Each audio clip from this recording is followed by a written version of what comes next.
નમસ્કાર. નવા વર્ષની નવી સંધ્યા મુબારક.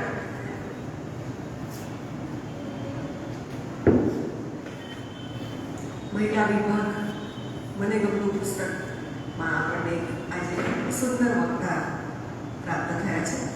સુંદર પણ છે અને વક્તા તરીકે પણ સુંદર છે. જ્યોતિબેન જોશી. જ્યોતિબેન વિશે શું કહેવું અને ક્યાંથી શરૂ કરવું એ થોડો પ્રશ્ન થાય, કારણ કે વિજ્ઞાનના શિક્ષક, MSc BEd એમનો અભ્યાસ, પણ એમને વિજ્ઞાન કેવળ વિજ્ઞાનના માણસ ન કહી શકાય. તો નાટકને કહી શકાય, ગરબાને કહી શકાય, સંગીતને કહી શકાય, રમતગમતને કહી શકાય, કે પછી મોટિવેશનલ ટીચર કહી શકાય, કે પછી પ્રકૃતિ પ્રેમી કહી શકાય, કે વાચક કે વક્તા, શું કહેવું એની મૂંઝવણ આપણને ચોક્કસ થાય એવી બહુમુખી પ્રતિભા આપણને આજે પુસ્તકાલયમાં પ્રાપ્ત થઈ છે. એ આપણું અહોભાગ્ય છે.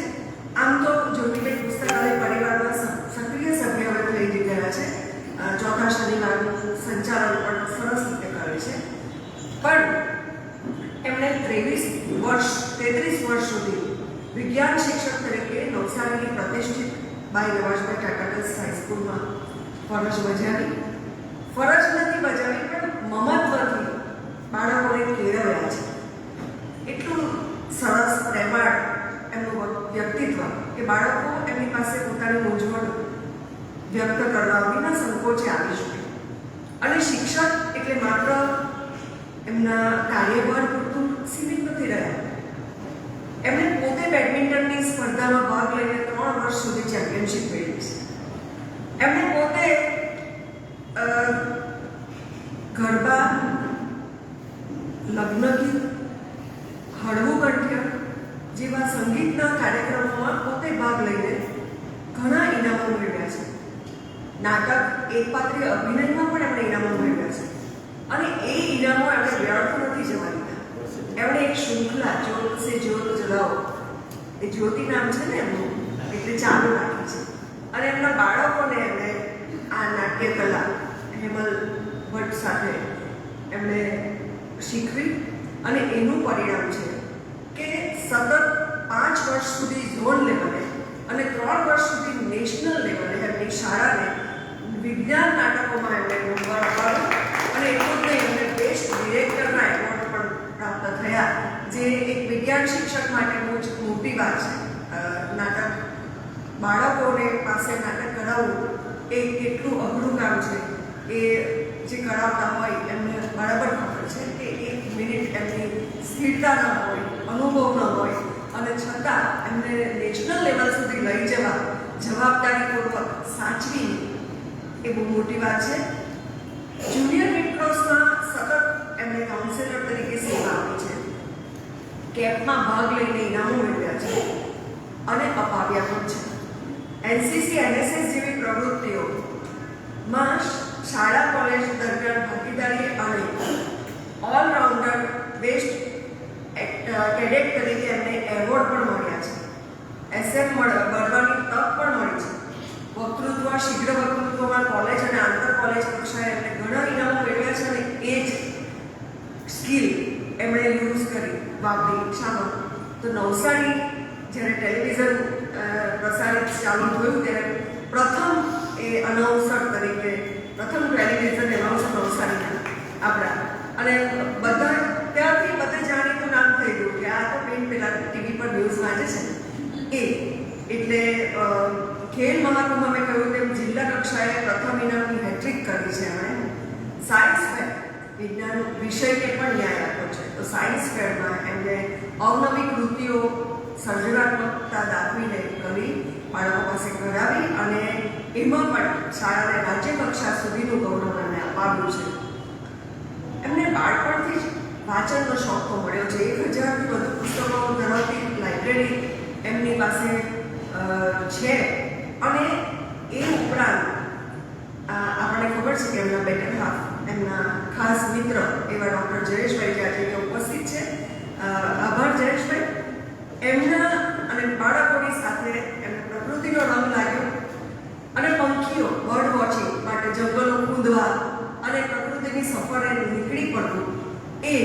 એમના જીવનસાથીની સાથે, એ ખૂબ સારા ફોટોગ્રાફર છે, એમની સાથે એમણે એ પ્રવૃત્તિમાં પણ મેં તમને કહ્યું ને પ્રકૃતિ પ્રેમી પણ એટલા જ સારા છે. જંગલોમાં ફરવાનો અને પક્ષી નિરીક્ષણનો શોખ પણ એમને અને ગાર્ડનિંગનો શોખ પણ છે. તો આટલી બધી એમની વ્યસ્તતામાંથી જ્યારે પણ નિવૃત્ત થયા કે તરત જ સયાજી વૈભવ પુસ્તકાલયમાં જોડાયા. એમના બંને દીકરાઓનો ઉછેર પણ એમણે બહુ જ અલગ રીતે અને સુંદર રીતે કર્યો છે. એટલે પરિવારને પણ એમણે એટલો જ સારી રીતે સાચવ્યો છે. અને ખાસ તો જ્યારે એ વાત કદાચ ઉલ્લેખ કરો ન કરો પણ કોઈ વક્તાનું અચાનક કંઈક પ્રોબ્લેમ આવે ને કેન્સલ થઈ જાય એવી સિચ્યુએશનમાં એમણે બહુ ઓછા સમયમાં, કારણ કે એમણે વાંચનને બચાવ્યું છે એટલે તરત તૈયારી બતાવી. એમની પર્સનલ અગવડો પણ હતી છતાં એમણે કહ્યું કે કમિટમેન્ટ ઇઝ કમિટમેન્ટ. અને એ ન્યાય એ આપણી સાથે આજે છે અને ખૂબ આપણા પ્રિય.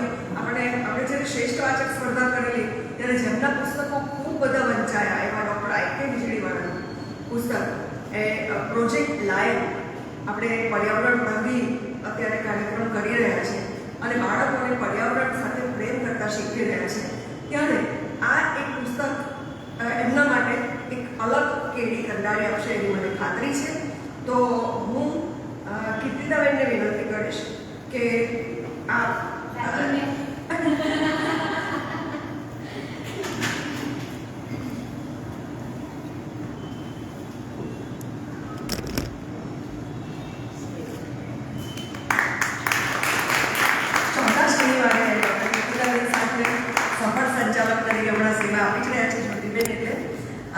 ખૂબ આભાર જ્યોતિબેન. આપણે ખૂબ તૈયારી સરસ રીતે ટૂંકી મુદતમાં કરીને અમારી સાથે આજે જોડાયા છે. અમે આતુર છીએ પ્રોજેક્ટ લાઈવ વિશે આપણી પાસે સાંભળવા માટે. તો આવો.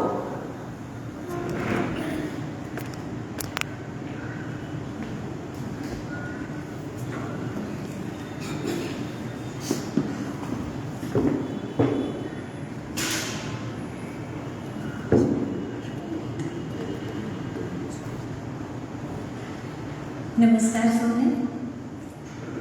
આપણું સયાજી વૈભવ પુસ્તકાલય પુસ્તકોથી તો સમૃદ્ધ છે જ, સાથે માનવીય સંબંધોથી પણ એટલું જ સમૃદ્ધ એવું એક અનોખું સ્થળ છે કે જ્યાં આવવાથી, થોડું વાંચન કરવાથી હૃદય અને મન શાંત થઈ જાય છે.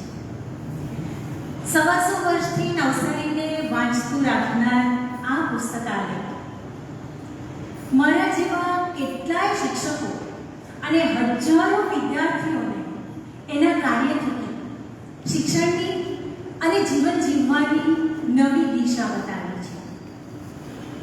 મને ગમતું પુસ્તક વાર્તાલાપના પ્રથમ વાર્તાલાપથી જ હું અહીં સંકળાયેલી છું, જેનો મને આનંદ અને ગર્વ છે. થોડી જરાક વાત તો મારે કરવી જ પડે, કેમ કે આ પુસ્તકાલય થકી એક શિક્ષક તરીકે મેં મારી શાળામાં મારા વિદ્યાર્થીઓને સતત અહીં જે કંઈ પ્રોજેક્ટો થાય છે એનાથી માહિતગાર રાખ્યા છે. એમને સમજાવ્યા છે આ પુસ્તકાલયના પ્રોજેક્ટ વિશે કે એમાં શું કરવાનું છે, આપણે કેવી રીતે ભાગીદારી કરવાની છે. બીજું, આ પ્રિય પુસ્તકવાળો વિભાગ શરૂ થયો ને એ વખતે બાળ વાર્તાલાપ માટે બાળકોને મેં તૈયાર કરાવ્યું છે. પુસ્તક પણ પસંદ કરી આપ્યું છે, એમાં કેવી રીતે વાંચવું, શું નોંધ રાખવી અને ત્યાં કેવી રીતે વ્યક્ત કરવું, એ દરેક બાબતમાં હું ભાગીદાર બની છું, જેનો મને ખૂબ આનંદ છે. અને એ થકી મારા એટલા બધા વિદ્યાર્થીઓ આજે મને યાદ કરે છે આ પુસ્તકાલય થકી, જે મેં મારા આગલા અહીંથી જ્યારે વાર્તાલાપ આપ્યો હતો ત્યારે વાત કરી હતી. મારી એક વિદ્યાર્થીની કે જેને હું હંમેશા યાદ કરું કે એ કદી પુસ્તકો નહોતી વાંચતી, પણ અહીં માટેની સ્પીચ બહુ સુંદર હતી. અહીં ફક્ત પુસ્તક વાંચવાનું જ નહીં, પણ સાથે અનેક ગુણોનો વિકાસ થાય છે. વિદ્યાર્થીઓ તો ખૂબ મેળવે છે અહીં. તો એવું આ પુસ્તકાલય સમૃદ્ધ,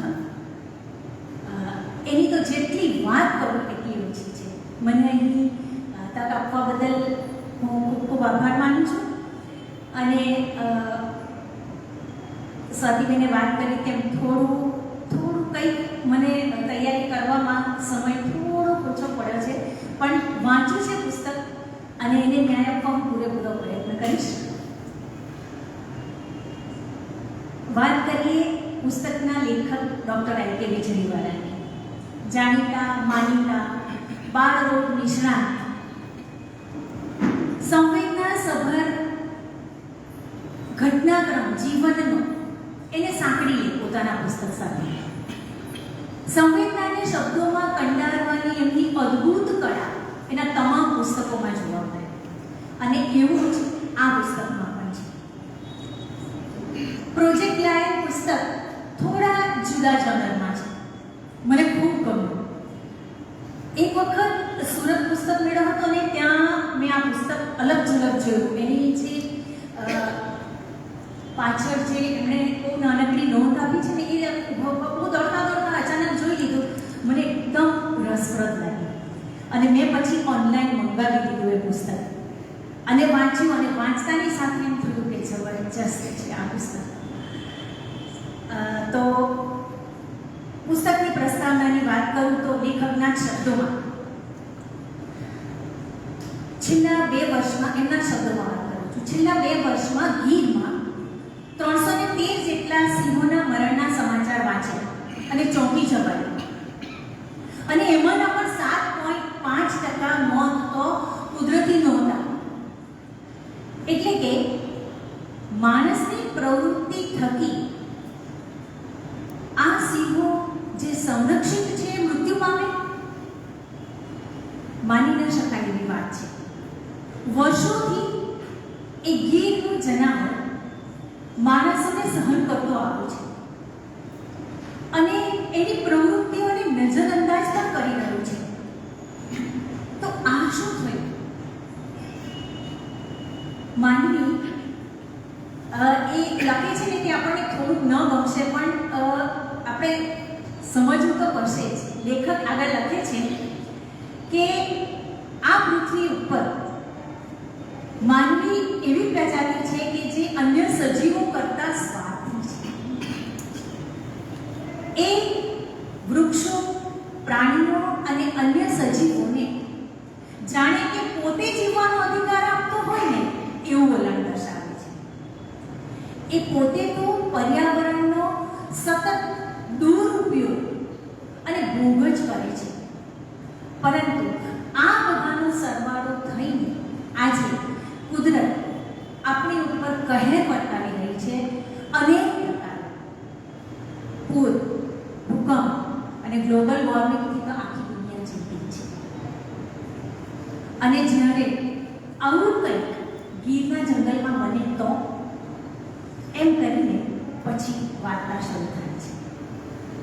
આની પ્રસ્તાવના જ આપણને વિચારમાં મૂકી દે છે કે એક સજીવ પ્રજાતિ બીજી પ્રજાતિને રંજાડે, એના અસ્તિત્વને જોખમમાં મૂકી દે. પણ પછી લેખક કહે છે કે મારી આખી વાર્તા કાલ્પનિક છે, સંપૂર્ણપણે કાલ્પનિક છે, પણ કાલ્પનિક હોવા છતાં એ વાસ્તવિકતાને ખૂબ સારી રીતે સ્પર્શે છે. તો શરૂ કરીએ વાર્તા. નવલકથા છે, આખી મોટી છે, 12 પ્રકરણ છે અને દરેક પ્રકરણ આપણા રૂવાડા ઉભા કરી નાખે ને. વાંચતા વાંચતા આપણે ગીરના જંગલમાં ફરવા લઈ જાય ને અને જાણે કે આપણે સિંહોની વચ્ચે જ બેઠા હોઈએ ને એવો અનુભવ કરાવે છે. જીવી ડોશી પોતાનામાં જેટલું હોય એટલું જોર કાઢીને રાડ પાડે છે. અરે જાતો રે, અહીંથી જાને બાપ, હાલ્યો જા. 80 વર્ષના જીવી ડોશીને અનુભવ પરથી ખબર છે કે એની આટલી રાડ પેલા સાવજને ભગાડવા માટે પૂરતી છે, પણ તોય એ સાવજ હલતો નથી. સાવજ ક્યાં હોય છે ખબર છે? એના નેસમાં, જ્યાં બળદ અને ભેંસ બાંધેલા હોય છે ત્યાં આગળ ઊભો હોય છે. જીવી ડોશીને નવાઈ લાગી. વર્ષોમાં આવું તો ક્યારેય નથી બન્યું કે કોઈ સાવજ હોકારો કરે અને ભાગે નહીં. એ તો દૈવી જ ના હોય. આમ કેમ કરે? એણે શું કર્યું? બાજુમાં હતી તે ડાંગ લીધી અને જમીન પર પછાડી. સામાન્ય રીતે સિંહો માણસોથી બીએ છે, એટલે હોંકારો કરે કે અમુક એક પછડાવાનો અવાજ આવે એટલે ભાગે. પણ એ દિવસે કંઈક જુદું જ થવાનું હતું. સિંહ એની જગ્યાએથી હલ્યો સુદ્ધા નહીં. ઉલટાની એની એક ધારી નજર પેલા બાંધેલા બળદ પર થતી હતી. જીવી ડોશી વિચારે કે આમ કેમ? પછી એણે વિચાર્યું કે ચાલને દીકરાને ઉઠાડું. પણ માનવજી, દીકરો આખો દિવસ કાળી મજૂરી કરીને આવ્યો એટલે સુવા દે, આ તો આ જનાવર તો આપણું કાયમ જતું રહેશે. પણ ન કર્યું. અને જીવી ડોશીના વિચારો છે ને લેખક પોતાના શબ્દોમાં પોતાની જે વાત કહેવાની છે એ રીતે રજૂ કરી છે કે ગીરના સાવજને માણસ સાથે અને માણસને, અને તે પણ નેસડાના માણસ સાથે તો એક ખાસ પ્રકારનો ઘરેવો હોય છે. માણસો સિંહને હેરાન ન કરે અને સિંહ માણસને ન કરે એવી એક સમજણ પ્રસ્થાપિત થયેલી હોય છે. એકબીજાની જોડાજોડ રહેવું અને એકબીજાની આમાન્ય જાળવવી આવી જાણે કે પાક્કી સમજણ.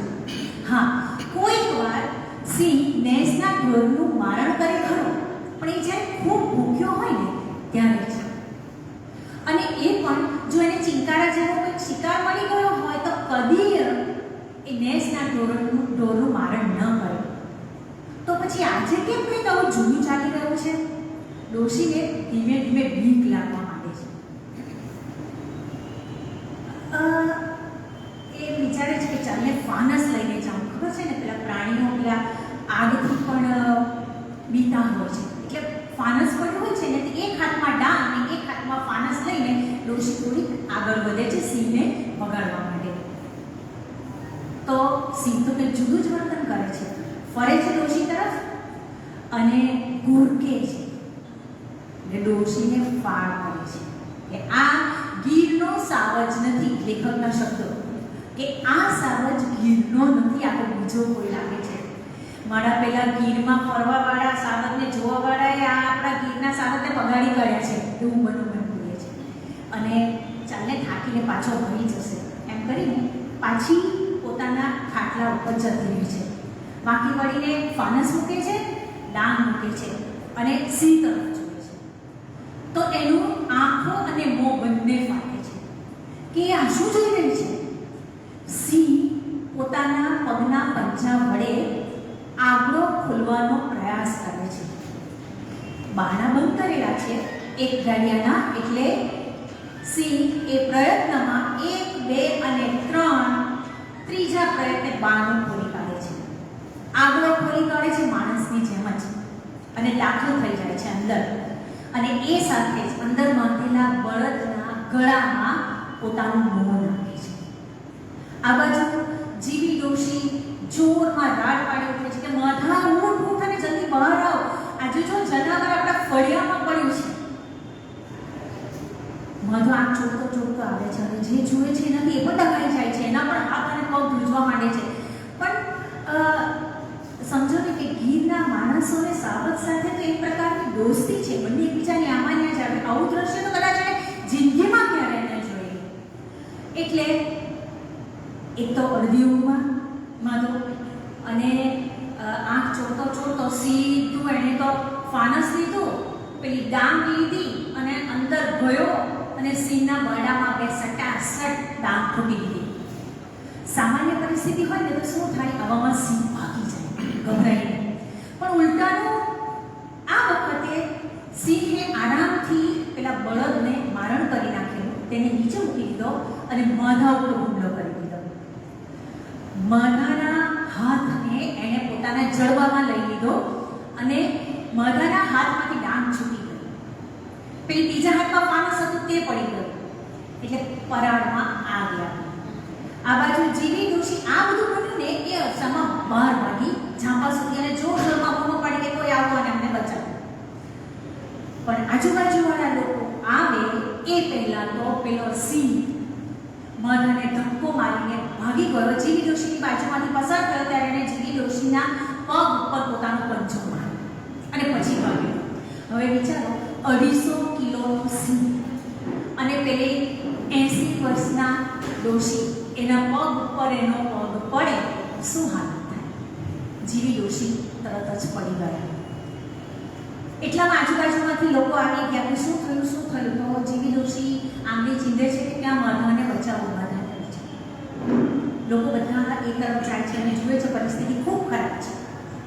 તરત જ માધાને અને માધાના હાથમાંથી લોહીની ધાર વહેતી હોય છે. માધાને લઈને આગળ આવે છે. જીવી ડોશીને બેભાન થઈ જાય છે. જીવી ડોશી પણ બધું જોઈને બંનેને છકડામાં નાખીને ધારી સરકારી દવાખાને લઈ જવા માટે નીકળે છે. જંગલ છે, રાતનો સમય છે. આ પહેલું પ્રકરણ છે. આ ઘટના આપણને સિંહની બદલાયેલી વર્તણૂકનો પહેલો પુરાવો આપે છે. છકડો થોડો આગળ વધે છે. ધારીના રસ્તે જંગલ છે, બેટરી છે છકડામાં જે બેઠા છે એમાંથી એકના હાથમાં, અને છકડો પૂર ઝડપે આગળ જાય છે. થોડે દૂર જાય છે ને એટલે છકડામાં પાછળ લાખો કરીને એક માણસ બેઠેલો હોય છે. એને દૂર બે બત્તી જેવી આંખો દેખાય છે. કેમ કે અરે કે કોઈ જનાવર આપણી પાછળ પડ્યું છે કે જો તો ખરો કયું જનાવર છે. એ લાખો બેટરીનો શેડો દૂર સુધી મારે છે. પેલી આંખ જ્યાં દેખાતી હોય છે ને તો એ પેલો જ સિંહ જે માધાને પાડીને ગયો. અરે એ તો સિંહ આવે છે આપણી પાછળ. તો બધાને માન્યમાં જ નથી આવતું કે સિંહ આટલું બધું દોડીને આવે છે કોઈ દિવસ, અને કેમ આટલું બધું નહીં દોડે એ પાછળથી આપણે જાણીશું. તો છકડો પોતાની ઝડપ વધારી દે છે અને આગળ જાય છે. હજુ ધારીના મેઇન રોડ ઉપર પહોંચે ને એ પહેલા એ લોકોને જંગલની ડાબી બાજુએ જ્યાં રસ્તો પૂરો થવાનો છે ત્યાં સિંહની એક ડણક સંભળાય છે. એટલે છકડામાંથી ફરી પાછા એ લોકો બેટરીનો શેડો એક ઝાડ બાજુએ મારે છે જ્યાંથી પેલી ડણક સંભળાય ત્યાં. તો જોઈને બધાના શ્વાસ અદ્ધર થઈ જાય છે. છકડાની સ્પીડ આપોઆપ ધીમી પડી જાય છે. શું જોઈએ છે? તો 5 સિંહણ, એક સિંહ અને એક પાઠું બધા ઝાડ ઉપર ચડીને બેઠે. સામાન્ય રીતે સિંહો આવી રીતે ઝાડ પર નથી ચડતા. અહીં તો ડાળીએ સિંહો બેઠેલા ઝાડની. એ દ્રશ્ય કદાચ એ લોકોએ પોતાની આખી જિંદગીમાં નહોતું જોયું કે સિંહ, હા, એકલ દોકલ સિંહ ક્યારેક દીપડાએ મારણ કરેલું હોય ઝાડ ઉપર તો તેને પાડવા માટે ચડે ખરો, પણ આવી રીતે ડાળીએ સિંહ બેઠા હોય એવું તો ક્યારેય ના બને. પહેલા છકડાની ઝડપ ધીમી પડી હતી, પછી અચાનક વધી ગઈ કે આ તો કંઈ બહુ ખતરનાક છે, અને જોરમાં છકડો ધારી તરફ આગળ વધે છે. ધારીમાં જોઈએ સરકારી હોસ્પિટલ, અને એમાં માધાને અને જીવી ડોશીને પ્રાથમિક સારવાર આપવામાં આવે છે, પણ ઈજા વધારે થઈ રહી છે. એટલે એ લોકો એમ કહ્યું કે એને મોટી હોસ્પિટલમાં લઈ જવા પડશે, આપણે કંઈક વ્યવસ્થા કરીએ. તો શું કરીએ? તો કે એમ્બ્યુલન્સમાં લઈ જાઓ, પણ એમ્બ્યુલન્સના તો પૈસા આપવા પડે. આજુબાજુના લોકો આવેલા, એ ઘરમાં 2 જ લોકો હતા, જીવી અને માધવ. આજુબાજુના પડોશીઓ એમ કહે છે કે ચાલો એ પૈસા કાઢો ને બધા, જુઓ આ સહજી વાત છે, પૈસા કાઢો જેટલા પૈસા હોય એમ્બ્યુલન્સમાં, છતાં પૂરતા પૈસા નથી થતા. માધાને લોહી ચડાવવું પડે એવું હોય છે અને ડોશીને પ્લેટ મૂકવી પડે એવું હોય છે, કારણ કે પેલું પગ ઉપર પગના હાડકાના તો ચૂરે ચૂરા બોલી ગયેલા. પછી એમ વિચારે છે કે ચાલો ને એના કરતાં આપણે છકડામાં જ આગળ જઈએ. ચાલો એમ કે એક સ્ટ્રેચર હતું એના ઉપર માધાને સુવડાવ્યો અને એમ કે ચાલો આપણે છકડામાં જ જતા રહીએ. એટલામાં એ લોકો જેવા હોસ્પિટલથી બહાર જવા નીકળે છે ને, આગળથી એ હોસ્પિટલનો એક પ્યુન હાંફતો જોરમાં આવે છે અને બારું બંધ કરી દે છે હોસ્પિટલનું. તો આ લોકો પૂછે છે કે અરે ભાઈ કે અમને જવાના છે, અમને જવા દે. અરે શું જવાના? કે બહાર તો 6 સિંહો બેઠેલા છે, એમાં એક તો છકડા ઉપર ચડીને બેઠી છે સિંહ. બની જ ન શકે આટલા બધા સિંહો. પણ કે તે હોકારો કર્યો કે નહીં, હવે અહીંયા કોઈને આ બધી વસ્તુની ખબર નથી. પહેલા બદલાયેલા વર્તણૂકની એટલે બધા એમ કે અરે તું હોકારો કરને એમ કે જતા રહેશે બધા સિંહો. અરે મેં એવું જ કર્યું એમ કે હોકારો કર્યો પણ એ તો બધા ભાગવાને બદલે એ બધા મારી સામે જોઈને મારા પર હુમલો કરવાનો હોય ને એવું કર્યું, એટલે તો હું અંદર આવી ગયો. હવે એ CHC જે હતો એના ડૉક્ટર હતા, એ થોડા સમજુ હતા. એમ કહ્યું આપણે એક કામ કરીએ, આપણે બધા ભેગા થઈને હોકારા કરતાં કરતાં બહાર જઈએ. એટલે આટલા બધા માણસોનો હોકારો આવશે તો પેલો બધા ભાગી જ જશે. બધાના મગજમાં હજુ સિંહોનું બદલાયેલું વર્તન આવ્યું નથી. એટલે એમ જ વિચારીને કે સિંહ તો અવાજ કરે એટલે ભાગી જાય. બધા હોકારો કરતાં કરતાં CHCનો આખો સ્ટાફ, પેલા છકડામાં આવેલા બધા માણસો બહાર નીકળે છે અને 2 જ મિનિટની અંદર એ લોકોના હોંકારા ચૂપ થઈ જાય છે. પેલા બધા સિંહ 6 બધા જે હતા તે ગયા તો નહીં, ઉલટાના ઊભા થઈ ગયા. જ્યાં જ્યાં બેઠેલા હતા ત્યાંથી ઊભા થયા અને પોતાનું પૂંછડું, આમાં બહુ સુંદર શબ્દ છે, સાઈડ ટુ સાઈડ પૂંછડું હલાવવા માટે. અને આ જે લક્ષણ છે ને એ સિંહોના હુમલાનું છે. એ જ્યારે હુમલો કરવાનો હોય ને ત્યારે એનું પૂંછડું જે છે ને એ સાઈડ ટુ સાઈડ એ લોકો હલાવે. 6 સિંહ ડાલા મથા, શબ્દ બહુ સુંદર છે, બહુ મોટા મોઢાવાળો. 6 પૂરા યુવાન ડાલા મથા સિંહ આ માણસોથી ફક્ત 20 જ ફૂટ દૂર હોય તો કોની મજા છે કે એક ડગલું પણ આગળ. બધા ધીરે ધીરે પાછળ આવવા માંડ્યા. હવે અંદર આપણે ઝડપથી પાછું હોસ્પિટલનું બારણું બંધ કરી દીધું. હવે પોલીસમાં ફોન કરીએ, ચાલો આના વગર આપણો હવે કોણ બેલી. પોલીસ સ્ટેશને ફોન કરે છે. 5 જ મિનિટમાં PSI જીપ લઈને આવી જાય છે.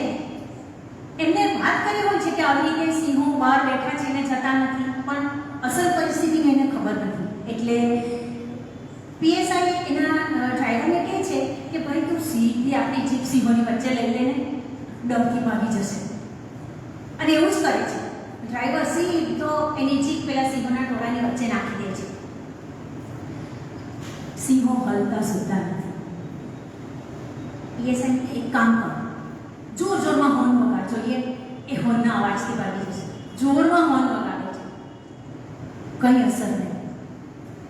2 ડગલા બધા સિંહ પાછળ થશે અને પછી એમાંના 2 સિંહ આગળ આવે. એક સિંહ જીપની આગળના બોનેટ પર બેસી જાય અને બીજો સિંહ પોતાના 3 ઇંચ લાંબા દાંત વડે એ જીપના આગળના ટાયરમાંથી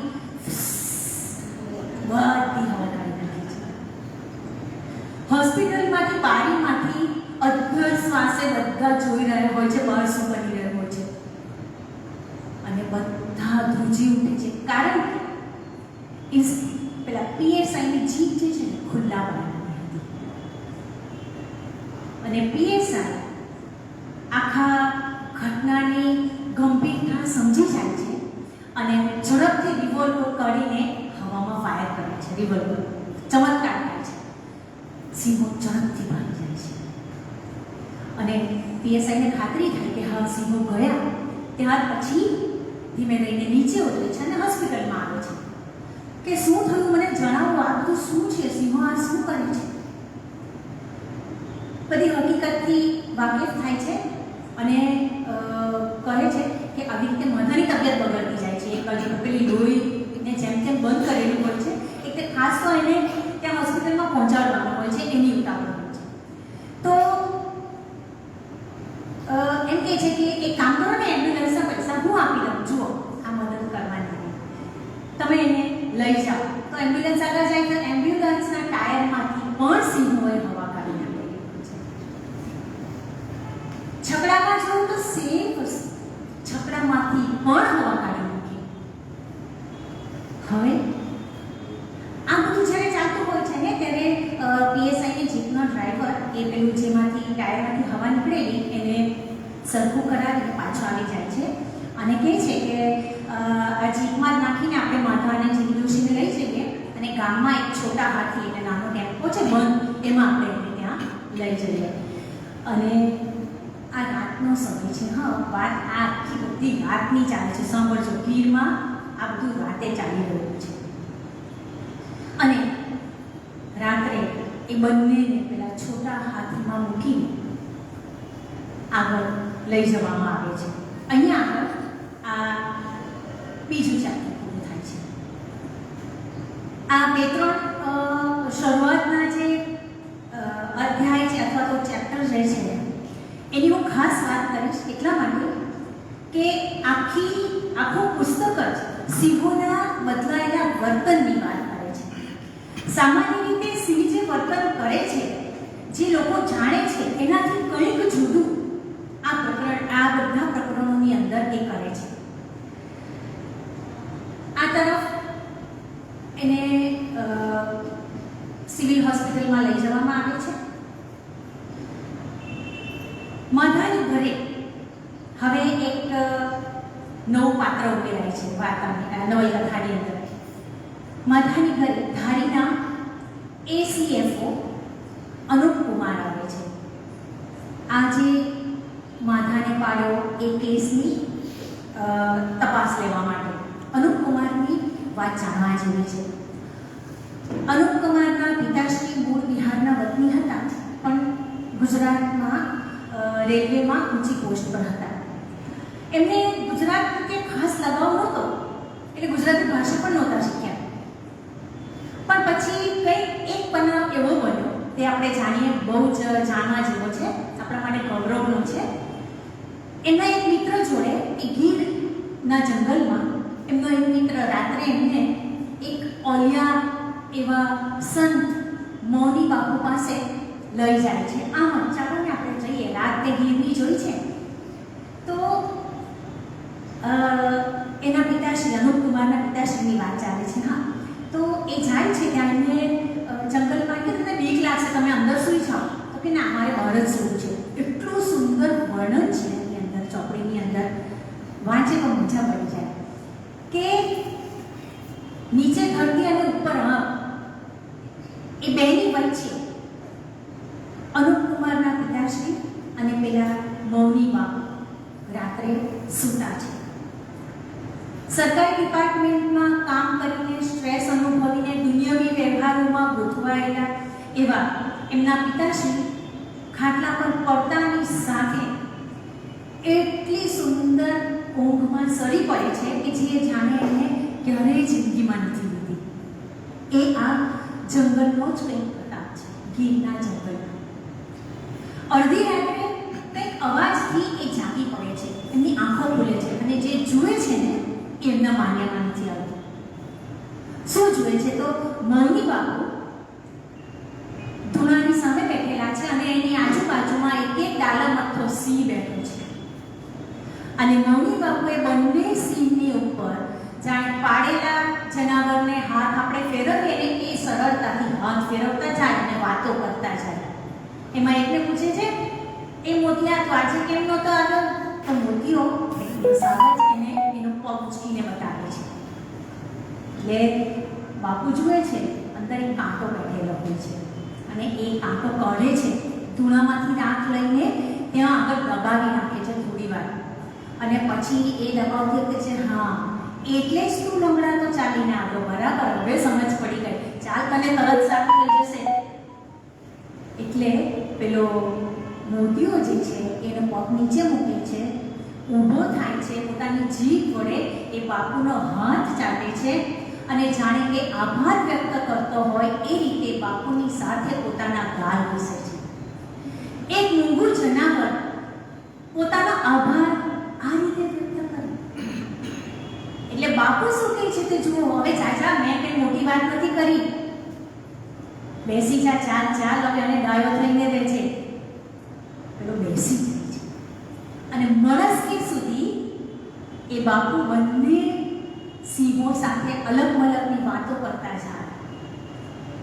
પરોઢ થયું ત્યાં સુધી વાતો કરતા ગયા અને સિંહા સાહેબને અલગનો રંગ લગાડતા જાય છે. અને એ સિંહા સાહેબ એ જ વખતે નક્કી કરે છે કે મારે અહીં જ રહેવું છે. પણ પછી એ પોતાના બાળકોને, એટલે કે જે અનુપ કુમાર છે એમને રાજકોટમાં અભ્યાસ કરાવે છે અને જંગલ ખાતામાં અનુપ કુમાર સીધા આ ધારીના વન વિભાગમાં અધિકારી તરીકેની પોસ્ટ લઈ લે છે. અને હવે આવે છે માધાની ઘરે. અને માધાની ઘરે એ બે તો છે જ નહીં, આજુબાજુવાળાને બોલાવીને પૂછે છે, આજુબાજુવાળા વાત કરે છે, અને બાજુમાં પેલો જંગલ ખાતાનો માણસ એમની સાથે જે આવેલો ને એ કંઈક લખતો હોય છે. લખતા લખતા એને અટકાવ્યો, બરોબર. પછી પૂછે છે, શું બોલો છો તમે લોકો? તો કે એણે આગળ ખોલેલો કે ઘરના દરવાજા એટલે જ્યાં બાંધેલા હતા બળદને. તમે કંઈ નશો કરીને આવેલા છો? સિંહ કોઈ દિવસ આગળ ખોલે? તો તમે જોયું? તો કે ના, અમે નથી જોયું. તો એને કે લખ ને, તું લખ ને. પછી બીજી વાત કરે છે કે સાહેબ, એ સિંહે તો અમારા દૂર સુધી પીછો કર્યો, બધી વિગતો લખાવે છે. અને પેલા છ સિંહોને જે એ લોકોએ ઝાડ પર જોયેલા એની બધી વાત કરે છે. અનુપકુમારના મનમાં આ વાત આવતી નથી, અને ત્યાંથી જંગલ ખાતું અને આ ઘટનાઓ એકબીજા સાથે સંકળાઈ જાય છે. અનુપકુમાર ખૂબ ઊંચા માનવીય ગુણો, પર્યાવરણ પ્રત્યે પ્રેમ ધરાવનાર વ્યક્તિ છે. એમને ગીર અને ગીરના જંગલ અને એના સિંહો પ્રત્યે એક અનોખું મહત્વ છે. એ વિચારે છે કે આ કંઈક અલગ થઈ રહ્યું છે. બીજી તરફ જોઈએ, ધારીથી 7 કિલોમીટર દૂર અને રાત્રે 11:30 વાગે ગેરકાયદેસર લાયન શો ચાલી રહ્યો છે. એક વાડીવાળો મરઘીને મારણ બનાવીને સિંહને બોલાવે છે અને બધા લોકોને શો બતાવે છે, પૈસા લે છે.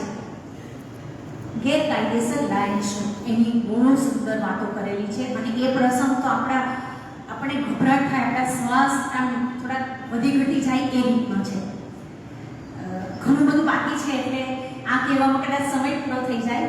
થોડું ઝડપથી વાત કરું તો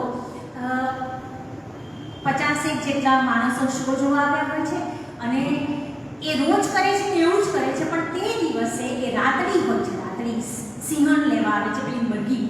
તે આવે છે તો ખરી, પણ લેતી નથી મરઘી અને બેસી જાય છે.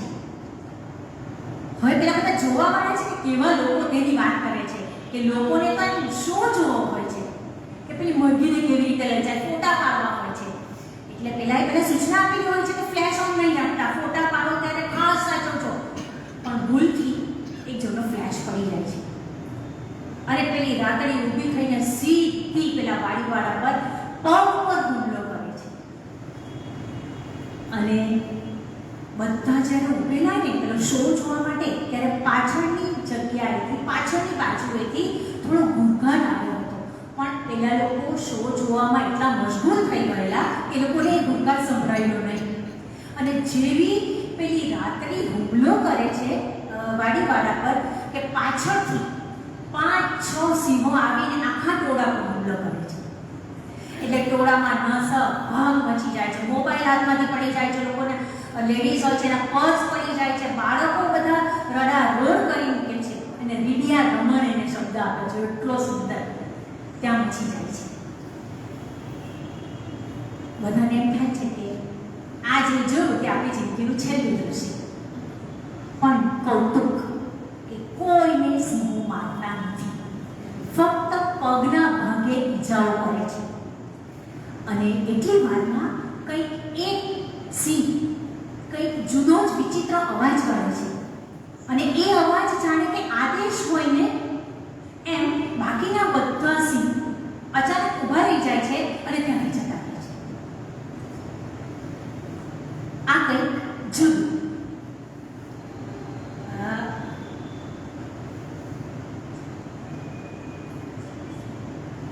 એક તારણ એવું નીકળે આ પ્રસંગ પરથી કે સિંહોનો ઈરાદો ફક્ત લોકોને ગભરાવવાનો હતો, મારવાનો હતો જ. તો આવું કે અનુપકુમાર ફરી પાછા ઓન ડ્યુટી, એને જાણ થાય છે, આવી પહોંચે છે. લોકોને સાદી ભાષામાં તો ખબર ન જ પડે, એટલે પોલીસની ભાષામાં બધું બહુ સુંદર લખેલું છે. આપણા મગજમાં ફટાક દઈને ઉઠી જાય કે બરાબર છે, પોલીસની ભાષામાં સમજાવે છે કે આને માટેનો કાયદો ગેરકાયદેસર લાયન શો યોજવો, એમાં ભાગીદાર થવું, એની વિડીયો ક્લિપ ઉતારવી, સિંહની પાછળ વાહન દોડાવવું એ કાયદેસર ગુનો છે અને એ ગુનાની સજા ક્યાં તો 7 વર્ષ સુધીની જેલ અથવા તો 25,000 રૂપિયા છે. આ બધું સખત શબ્દોમાં એ બધા માણસોને સમજાવે છે અને કોઈક રીતે એ આખો પ્રસંગ, એ આખી ઘટના જે છે એને ધીરે ધીરે બધાને સમજાવીને દૂર કરે છે. પણ એ પોતે કંઈક જુદા વિચારમાં પડી જાય છે કે આ સિંહોને થયું છે શું, લોકોનું વર્તન કેમ બદલાતું જાય છે. સિંહોએ કઈ સ્ટ્રેટેજી નક્કી કરી છે, એ લોકોને ગભરાવવા માંગે છે, આ શું ચાલી રહ્યું છે અને કેમ ચાલી રહ્યું છે. આગલું ચેપ્ટર રાતના 2:30 વાગેલા. આખી રાત ચાલે છે. રાતના 2:30 વાગેલા ફતેહગઢની અંદર આખું ગામ સૂઈ ગયેલું. પણ અચાનક જ ઉગમની દિશાએ આવેલા જે નેસ હતા એમાંના 4-5 નેસોમાંથી ઢોરોએ જોરમાં અવાજો કરવાનું શરૂ કરી દીધા, ગભરાયેલા હોય એ રીતે. એટલે ઢોરોના માલિકો ઉઠી પડ્યા અને એ લોકોએ પણ રાડો પાડવા માંડ્યો. એક અકલ્પનીય દ્રશ્ય જોવા મળ્યું. એ લોકોનો જે નેસ હતો એની બાજુમાં વંડી હોય અને એ વંડી 5 કે 6 ફૂટ ઊંચી હોય. તો બધા સિંહો જે છે ને એ વંડીની બાજુમાં ધીરે ધીરે કે જ્યાં જ્યાં ઢોર બાંધેલા ત્યાં એકઠા થવા માંડેલા હતા. અને કેટલાક સિંહો જ્યાં ઝાડ હતા ને એના ઉપર ચડવાનો પ્રયત્ન કરી રહ્યા હતા. એટલે એ લોકોનો શું ઈરાદો હતો? ઝાડ પર ચડીને વંડી ઠેકીને અંદર પડીને ઢોરોનું મારણ કરવું. અને એ ઢોરો સમજી ગયા હતા એટલે આટલી બધી બૂમાબૂમ એ લોકોએ કરી મૂકી. લોકો આવ્યા અને જોયું તે લોકોને માન્યમાં નહીં આવે કે સિંહો કદી ઝાડ પર ચડે. એક જણ કીધું, ઓ બેટરી પાડ, તો કેટલા સિંહો છે જોઈએ તો ખરા.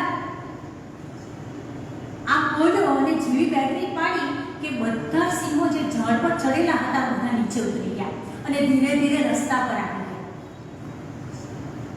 1, 2, 3, 11 સિંહ એકી સાથે રસ્તા ઉપર અને સામે આખું ગામ. કઈ તરફનું? ઉગમણી તરફનું. હજી તો ઉગમણી તરફનું ગામ છે. 150 માણસો છે.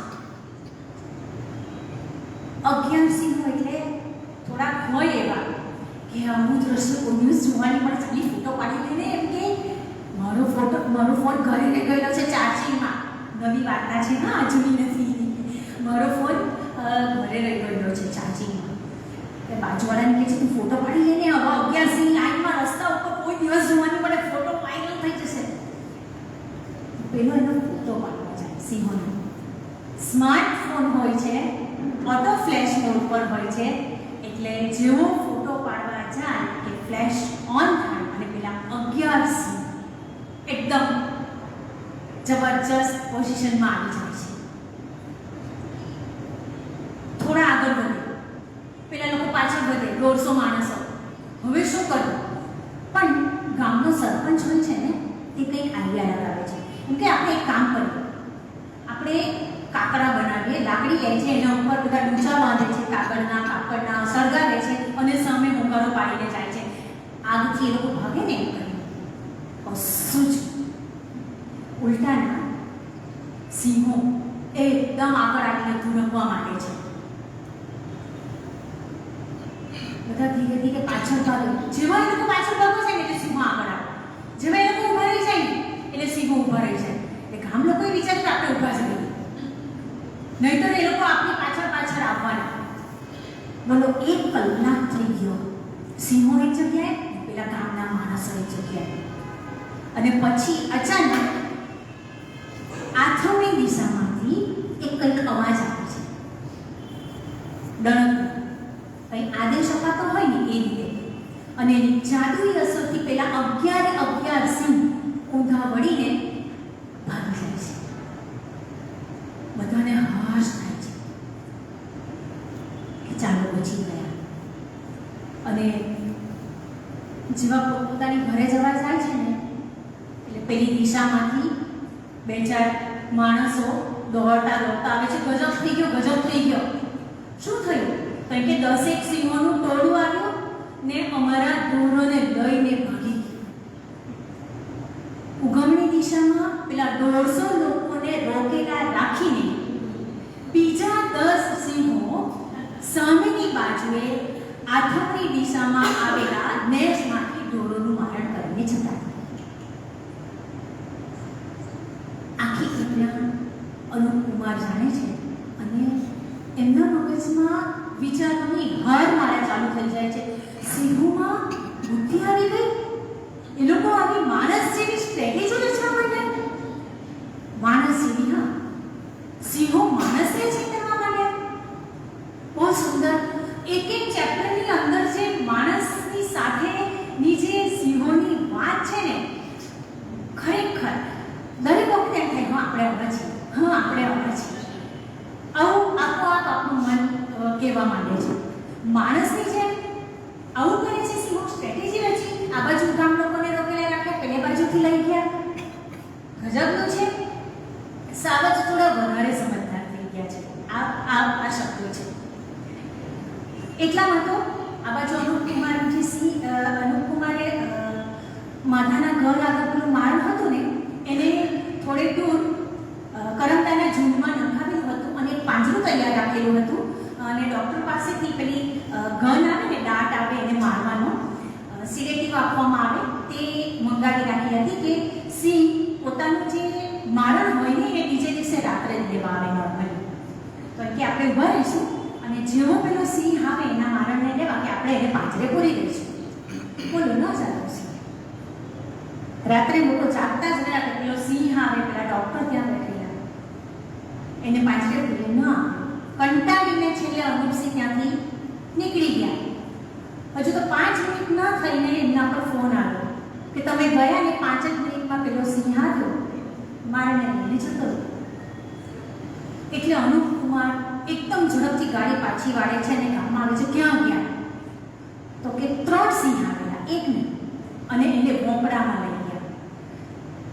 અનુપ કુમાર એના ડ્રાઈવરને કહે છે, ચાલતો મારે એ સિંહના બ્લડ સેમ્પલ લેવા જ પડવાના, કે કંઈક તો કરીએ કે આ શું થઈ રહ્યું છે. ભોંપડામાં જાય છે તો જોજો હજી પણ 2 સિંહ નીચે ઢોળાવ હોય છે ત્યાં બેસીને પેલું મારણ થાય છે અને એક સિંહ ભોંપડાની ધાર ઉપર ઉભો રહ્યો છે, રખેવાળી કરે છે કે કોઈ આવે ને કંઈક કરે ને તેને માટે રખેવાળી કરે. એટલે અનુપ કુમાર કે પેલા 2 સિંહો છે, આ એક સિંહને કંઈ કરું તો પેલા 2 આપણા પર આવી જશે.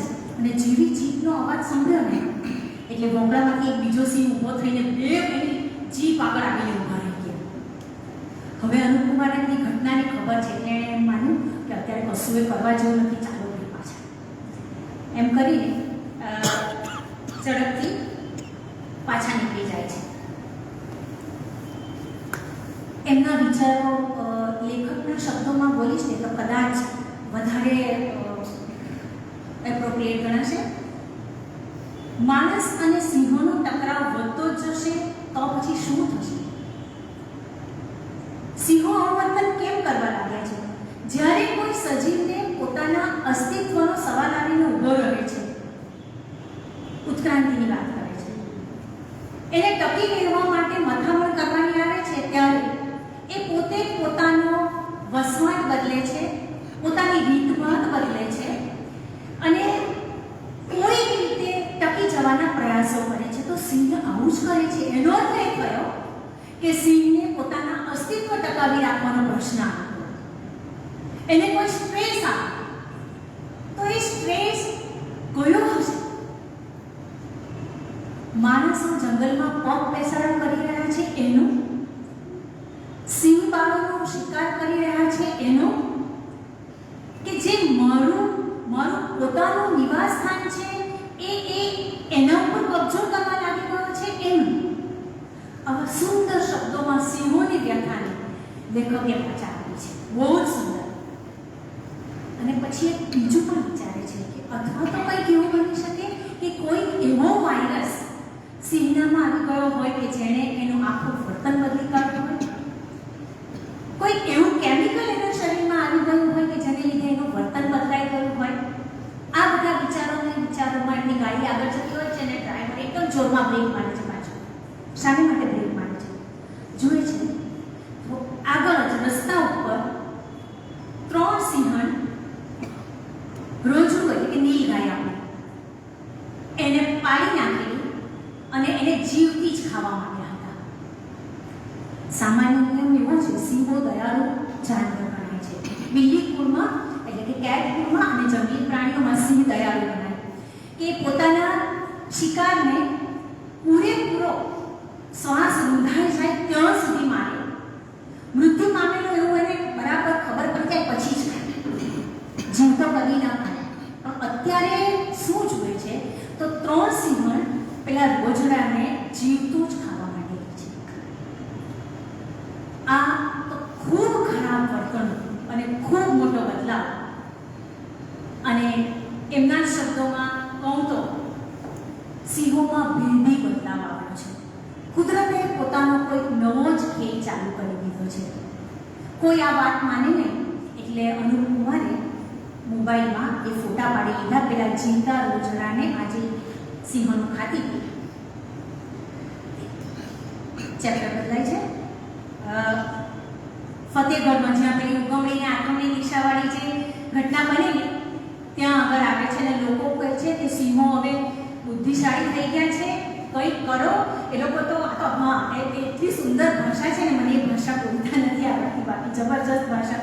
કલજુગ આવ્યો છે, કલજુગ એમ કરીને બધા પોતે બોલે છે કે પેલા તો પછી અનુપકુમાર ઇન્ક્વાયરી કરે છે કે આ જે 10 ઢોરોને મારણ કરીને લઈ ગયા એ ત્યાં એવો નિયમ છે કે એના જે માલિકો જેનું મારણ થાય છે ને એને કંઈક આપવામાં આવે છે એના વળતર રૂપે. તો અનુપકુમારે સવાલ પૂછવાના ચાલુ કર્યા કે તમે તમારા ઢોરોને શું ખવડાવો છો? તો એક આશ્ચર્યજનક તારણ નીકળ્યું કે બધા એ લોકોના ઢોરને ક્ષદાણ ખવડાવતા હતા. ક્ષદાણ એટલે કે ઢોર પોતે વધારે દૂધ આપી શકે ને એ માટેનું દાન. આ બધું ચાલતું હોય છે એટલે અનુપકુમારને મગજમાં વિચારો શરૂ થઈ જાય કે આ કંઈક એક કારણ સામે આવે. અને પછી તો જે એક પછી એક ઘટના ચાલુ થાય છે. સિંહો 10-10ના ટોળામાં બધે હુમલો કરવા લાગે છે. એક નહીં, બે નહીં, 10, 12, 13 ટોળું વળીને જ હુમલો કરે. ગામમાં ઘૂસી જાય. ગામમાંથી નીકળતી દરેક ગલીઓને નાકે જાણે પેરો ભરતા હોય એ રીતે બેસે, આટાઓ મારે જાણે પેરો ભરતા હોય તે રીતે. એવું ના કહેતા હોય કે આ તો અમારો એરિયા છે, ચાલો તમે ચાલવા માંડો. અનુપકુમાર વિચારે છે કે આ તો કંઈક એવું થઈ રહ્યું છે કે જે ગીત માટે બરાબર નથી. અને ત્યાં શરૂ થાય છે સરકાર અને જંગલ ખાતું અને એની વાત. અનુપકુમારની એક મિત્ર એની પણ વાર્તામાં એન્ટ્રી થાય છે અને એ છે અંજલિ. એ ગાંધીનગરની કોલેજમાં પ્રાણીશાસ્ત્રના પ્રોફેસર છે અને એ પ્રાણીઓની બદલાયેલી વર્તણૂક વાતાવરણના સંદર્ભમાં એના પર થીસીસ લખતી હોય છે. ધારીમાં આ બધી ઘટનાઓ જે સિંહોની બનેલી છે એને માટે એ પોતે પરવાનગી માંગે છે કે મારે ધારી આવીને થોડું કામ કરવું છે. સિંહોની જે બદલાયેલી વર્તણૂક છે એને માટે મારે થોડું કામ કરવું છે. ત્યાં આ બધી ઘટનાઓ ઘટે છે તો મને મદદરૂપ થશે. આ તરફ એક બહુ જ જોરદાર બનાવ છે. હવે 2-3 બનાવો છે, તેમાંથી એક હું તમને કહીશ. સિંહોનું ટોળું ગામને બંદી બનાવી દે છે, આખા ગામને. બધા ઘરોમાં પુરાયેલા છે અને બીએ લોકો તો ઘરમાંથી બહાર નીકળવાનો પ્રયત્ન ન કરે પણ એક દાદા છે ને કંટાળી જાય છે ઘરમાં રહી રહીને કે આપણે વળી આ શું નવું, સિંહો આપણને કેદ કરી દે, હમણાં એ લોકોને પગાડો કે ના પાડેલી હોવા છતાં એ દાદા હાથમાં ડાંગ લઈને બહાર નીકળે છે અને બધા ઘરમાં હોય છે, ના પાડે છે ખૂબ કે તમે નહીં જાઓ, પણ તે છતાં પણ જોરમાં બહાર નીકળીને એક સિંહણની પૂંછડી ઉપર પોતાની ડાંગ ફટકારે છે. હવે એ સિંહણ તો ઊભી થઈને સીધી એ દાદા ઉપર હુમલો કરે છે અને દાદા ઊંધે માથે એ જે પેલા બધા સિંહો બેઠેલા હોય છે એની સામે પડે છે. અને એ જ વખતે અનુપ કુમાર એ ગામમાં જોવા માટે બીજી બાજુથી આવી રહ્યા હોય છે. એણે આ આખી ઘટના જોઈ કે પેલા દાદા સિંહોની સામે પડ્યા. સામાન્ય રીતે સિંહ ક્યારે હુમલો કરે?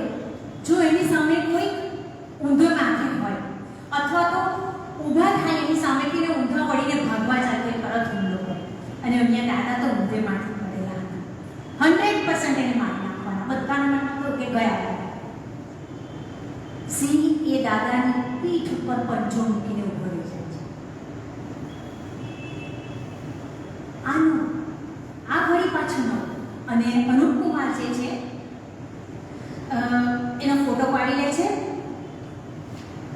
અને બધી જગ્યાએ આદેશ આવે અને પછી ત્યાંથી જતા રહે. રાત્રે દરેક ગામોની અંદર ખૂબ બધા સિંહો અંદર વાત કરતા હોય ને એવા બધા અવાજો આવે કે જે ગીરના માણસો ક્યારેય નહોતા સાંભળ્યા.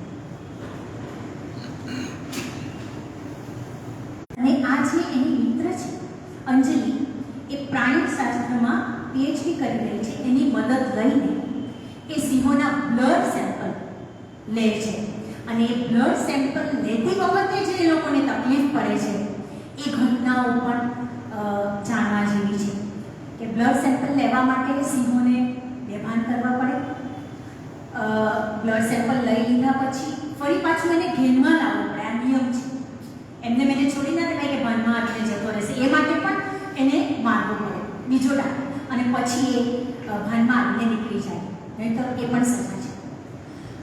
આવું બધું ચાલ્યા કરે છે.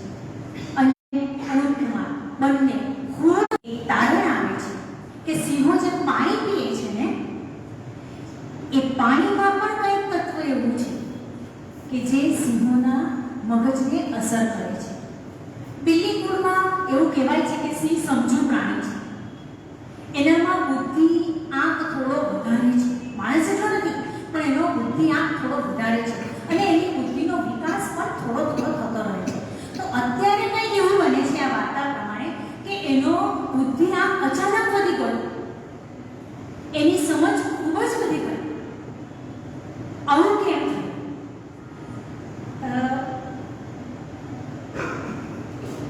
સરકાર પ્રોજેક્ટ લાયન મૂકે છે. આ વાર્તાનું જે હેડિંગ છે, મથાળું છે, પ્રોજેક્ટ લાયન અમલમાં મૂકવાની વાત કરે છે અને એ પ્રમાણે સિંહોની વસ્તીને ઘટાડો જંગલમાંથી. નહીં તો આ સિંહો માણસોને હેરાન કરવાના. મીટિંગ લેવાય છે ત્યાં એટલા સુંદર શબ્દો છે કે કાયમ આપણે માણસોને સિંહોથી કેમ બચાવવા એની વાત કરીએ છીએ. આ વખતે આપણે ઊંધી વાત કરીએ. પ્રોજેક્ટ લાયનમાં એવું નક્કી થાય છે કે જે સિંહો છે એમાંથી 40 સિંહો મધ્યપ્રદેશને આપી દેવા, એમાંથી થોડા સિંહો અન્ય દેશોને આપી દેવા, થોડાક સર્કસવાળાએ માંગ્યા છે એને આપી દેવા અને આ રીતે ગીરમાંથી સિંહોની સંખ્યા ઓછી કરીને આપણે એ લોકોનો માણસ સાથેનો ટકરાવ જે છે, સંઘર્ષ છે એ ઓછો કરી શકીએ. પણ એવું તો શક્ય જ નથી. જેટલા સિંહો છે એ પણ આ જ કરવાના. તો શું કરવું પડે? તો એના વર્તણૂકમાં જે ફેરફાર આવેલો છે એને જ બદલવું પડે. એવું થયું છે કે મધ્ય ગીર ખૂબ ગીચ થઈ ગયું છે અને ફરતેનું જંગલ માણસોએ કાપવા માંડ્યું છે. એટલે સિંહ જાય તો ક્યાં જાય? મધ્ય ગીર જંગલ હોવાથી, ખૂબ ગાઢું જંગલ હોવાથી સિંહોને શિકાર કરવાનું ભારે પડે છે અને બૃહદ વિસ્તાર જે છે આખો ગીરનો, ત્યાં બધા ગામડાઓ આવેલા છે. એટલે સિંહોને એક દોડતા હરણનો શિકાર કરવાને બદલે નેસમાં બાંધેલા પશુનો શિકાર કરવાનું સહેલું પડે. હવે જોજો તારણ આપે છે. એ પશુઓ જે છે એ ચારો ખાય છે. એ ચારો ખેતરમાં ઉગેલો છે. ખેતરના પાકો પર પેસ્ટિસાઇડ્સ નાખવામાં આવે છે, ઝેરી દવાઓ નાખવામાં આવે છે. પરિણામે એ બધી ઝેરી દવાઓને એ પાણી દ્વારા જમીનમાં ઉતરે, ચારામાં આવે. એ ચારો પેલા પશુઓ ખાય, એ પશુઓને સિંહો ખાય અને એ સિંહમાં આ પેલું ઝેરી તત્વો મળે છે અને એની બુદ્ધિ આ તો કાલ્પનિક વાર્તા છે, હા, એટલે આ છૂટ લઈ શકાય. આ મગજમાં ઉતરે એવું કદાચ થોડું ઓછું છે, પણ કેમ છતાં થોડુંક તો માની શકાય એવું છે કે એના કારણ કે એના ઉપાય તરીકે લોકો કહે છે કે ઓર્ગેનિક ખેતી તરફ વળવું જોઈએ એક ઉપાય તરીકે. અને લાયન પ્રોજેક્ટમાં તો સિંહોને ભીતર કરી નાખો એમ કહેવામાં આવ્યું. અનુપ કુમાર અને અંજલિ કોઈ યુક્તિ અજમાવીને પ્રોજેક્ટ લાયનના અમલને થોડો દૂર ઠેકે છે. પરમિશન લે છે કે અમે તમને પુરાવો આપીએ કોઈ પણ રીતે. અને એ જે સેમ્પલ્સ છે એ પણ બહુ રોમાંચક ઘટનાઓ છે. કઈ રીતે સેમ્પલ્સ લે છે એ તમે આશા રાખો કે બધા વાંચજો. હું એટલું સુંદર રીતે કદાચ નથી એમ કહી શકતી, પણ જે સુંદર રીતે લખાયેલું છે એ સેમ્પલ લેવા માટે જે તકલીફ પડે છે એ લોકોને સિંહોની વચ્ચે જઈને કે ગન મારીને, અને બહુ જબરજસ્ત છે વાર્તા આખી. તો છેલ્લું એવું તારણ નીકળે છે. આ પ્રોજેક્ટ લાયન પર આવીએ. પ્રોજેક્ટ લાયન એટલા માટે અમલમાં મૂકવામાં આવે છે કે એક ઘટના ખતરનાક એક હજી બને છે કે જેટલા બૃહદ ગીરમાં સિંહો જતા રહ્યા હતા 250 જેટલા, એ બધા એકી સાથે ગીર તરફ આવવાનું ચાલુ કરે છે. વિચારો, 500 ગીર સિંહમાં, એટલે 500 સિંહ ગીરમાં અને 250 સિંહો ફરી પાછા ત્યાં ભેગા થવાના. આટલા બધા સિંહો એક સાથે ભેગા થશે તો મારણ ક્યાંથી લાવવા? તો પછી એ લોકો માણસોને જ મારવાના. કંઈક તો ઉપાય કરવો પડે. સરકાર ચિંતિત થઈ ગઈ. છાપામાં હેડિંગ આવે કે ગીરના સિંહોનો આઈક્યુ વધી ગયો, પ્રજાનું પેલી કોણ, સરકાર ઊંઘે છે. આ બધું થવા માંડ્યું એટલે એક અડધી રાતે સરકાર તરફથી ફેક્સ આવે છે કે પ્રોજેક્ટ લાયન 5 જ દિવસની અંદર અમલમાં મૂકી દો. સિંહોને પહેલા તબક્કામાં 40 સિંહોને મોકલાવી દો. સ્થળાંતરણની વાત આવે છે. થોડું ઝડપથી પૂરું કરું.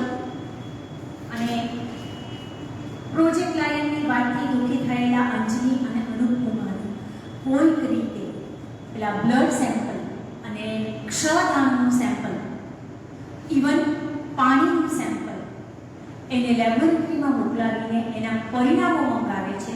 તો એની અંદર ઓર્ગેનોફોસ્ફેટ અને ક્લોરોપાયરીફોસ એ બેનું ભયજનક પ્રમાણ જોવા મળે છે, જેને લઈને સિંહોની વર્તણૂક આવી થઈ એમ એ લોકો પુરાવો આપે છે. અને ઉપરી સૌથી સર્વોચ્ચ ટોચ ઉપર, એટલે સર્વોચ્ચ સ્થાને બેઠેલા જંગલના અધિકારી છે એને કન્વિન્સ કરે છે કે પ્લીઝ પ્રોજેક્ટ લાયન નહીં અમલમાં મૂકો, કારણ કે સિંહો તો ગીરની શાન અને જાન બંને છે. ગીર, જંગલ અને સિંહો એકબીજા વગર અધૂરા છે. અને અધિકારી એ લોકોને થોડો સમય આપે છે કે આ સિંહોને જે મગજમાં અસર થયેલી છે તેને કોઈક રીતે તમે ઘટાડો અને એને પાછા રૂટીનમાં લાવી દો તો આપણે આ પ્રોજેક્ટ લાવી શકીએ રાખીએ. અને એ લોકો એવું કંઈક કરે છે. પેલી જે ભયજનક પ્રમાણ છે એને ઓછું કરવાની દવા એ લોકો વોટર ટેન્ક હોય છે જંગલોની અંદર, જે સિંહો પાણી પીએ છે તેની અંદર ભેળવીને સિંહોને આપે છે. કેમ કે બધા સિંહો ત્યાં ભેગા થયેલા છે તો બધાનો ઈલાજ થઈ શકે એમ છે. નવલકથા છે, કાલ્પનિક છે.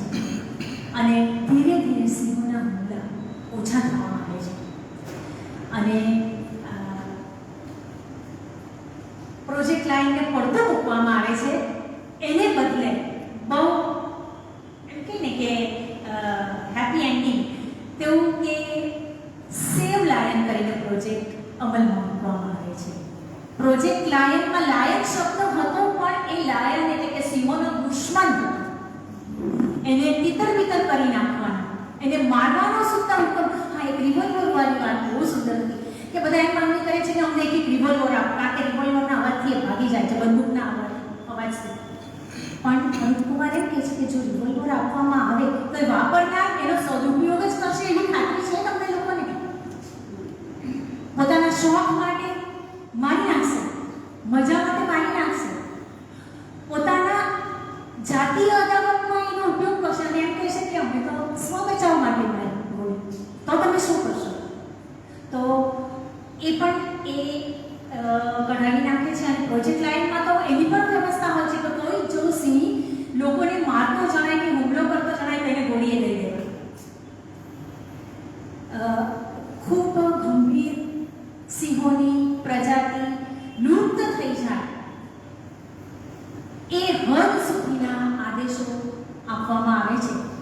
કાલ્પનિક વાર્તા છે, પણ તેમ છતાં પણ એ બધામાંથી પાર ઉતરીને અનુપ અને અંજલિ બંને જણા લાગણીસભર હૃદયવાળા વ્યક્તિઓ કે જે ફક્ત માનવીઓ માટે નહીં પણ અન્ય પ્રજાતિ ગીર માટે ખૂબ જ અગત્યનું ગીરનું ઘરેણું એવા સિંહોને બચાવી લે છે.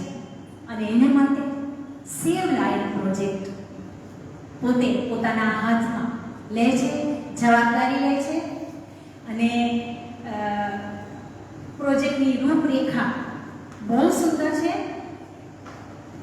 અને છેલ્લે એક ઓફિસમાં બધા બેઠા હોય છે ને, બધા ઓર્ડર ટાઈપ થતા હોય છે કે પ્રોજેક્ટ લાયનને મુલતવી રાખો અને સેવ લાયનને અમલમાં લાવો. તો ત્યાં એક બહુ સુંદર વાક્ય લખેલું હોય છે, ભારતીય ફોરેસ્ટ સર્વિસના લોગો એની વાત છે, બહુ સુંદર છે. એમાં લખાયું હતું અરણ્ય તે પૃથ્વી સ્યોણમસ્તુ, એટલે કે જંગલ એ પૃથ્વીનો આનંદ છે. એમને એ વાક્ય ખૂબ ગમી જાય છે.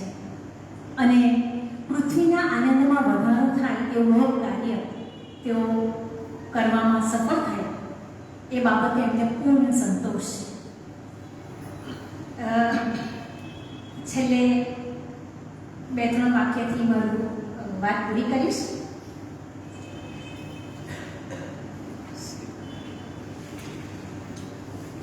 હા, જ્યારે આ પુસ્તકને બહુ થોડા વાક્યોમાં કહેવાનું હોય તો મેં વિચારેલું હતું, સ્વાતિબેનને પણ લખી મોકલાવેલું હતું કે સિંહો, ગીર, જંગલ, જંગલની આજુબાજુના ગામડાઓ, નેક્સ, ગામડામાં વસતા માણસો, પ્રકૃતિ, પર્યાવરણ પ્રેમ, માનવીય સંબંધોથી પણ ઉપર જાય એવો પ્રાણીઓ પ્રત્યેનો પ્રેમ, એ બધાને એકબીજાની સાથે તાણાવાણાથી ગૂંથીને હૃદયસ્પર્શી રીતે લખાયેલી નવલકથા એટલે પ્રોજેક્ટ લાયન. અને એક સુંદર સંદેશ પ્રકૃતિને જાળવવાનો, પૃથ્વી પર વસતી ફક્ત સિંહ જ નહીં તમામ પ્રજાતિને લુપ્ત થતી અટકાવવાનો આપણને આ નવલકથા દ્વારા મળે છે.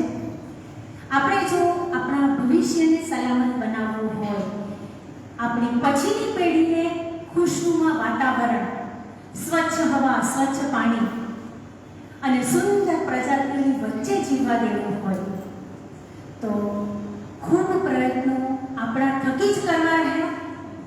જરૂરી નથી જંગલમાં જઈને જ કરીએ. એક નાનો અમસ્તો આપણો ફાળો બહુ મોટો ફેરફાર લાવી શકે એમ છે. આપણી આ લાઇબ્રેરી એ જ પ્રયત્નો પણ કરી રહી છે. તો ચાલો આપણે આજથી એટલીસ્ટ પર્યાવરણ બચાવ થઈ શકે, પર્યાવરણમાં હાનિ ન પહોંચે એવું કંઈક એક વસ્તુની તો શરૂઆત કરીએ. Thank you.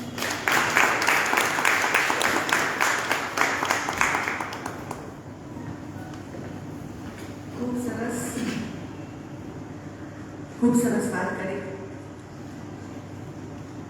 ગાંધી અને બુદ્ધ વિશેની એવી વાર્તાઓ છે કે કોઈ એમને અપશબ્દ બોલે ત્યારે એ લોકો સામે જવાબ નહોતા આપતા અને કોઈ પૂછે તો કહેતા કે કોઈ આપણને શબ્દો આપે, કશું આપે અને આપણે એને સ્વીકારીએ જ નહીં તો એ ક્યાં જશે? તો એ આપણા પાસે પાછું જશે. તો આપણે પ્રકૃતિને સતત પ્રદૂષણ આપશું અને પ્રકૃતિ એક તબક્કે સ્વીકારશે જ નહીં તો એ પાછું ક્યાં જશે? એ પાછું આપણા સુધી જ આવશે અને એનો પુરાવો આપણને મળી જ રહ્યો છે. દિલ્હીમાં સ્કૂલો બંધ રાખવામાં આવી રહી છે અને સંસ્થાઓના સમયોમાં પરિવર્તન કરવાની ફરજ પડી છે. કારણ કે ધુમ્મસ એટલું છે કે સૂરજના પ્રકાશ પણ આપણા સુધી પહોંચતા. તો આ પરિસ્થિતિમાં આ જે જ્યોતિબેને વાત કરી એ ભલે કાલ્પનિક છે પણ એમની રજૂઆત એટલી સુંદર હતી કે ઘણા દાંત કરડવા માંડ્યા કે હવે શું થશે, હવે શું થશે. એટલી સુંદર રજૂઆત બદલ ફરી એકવાર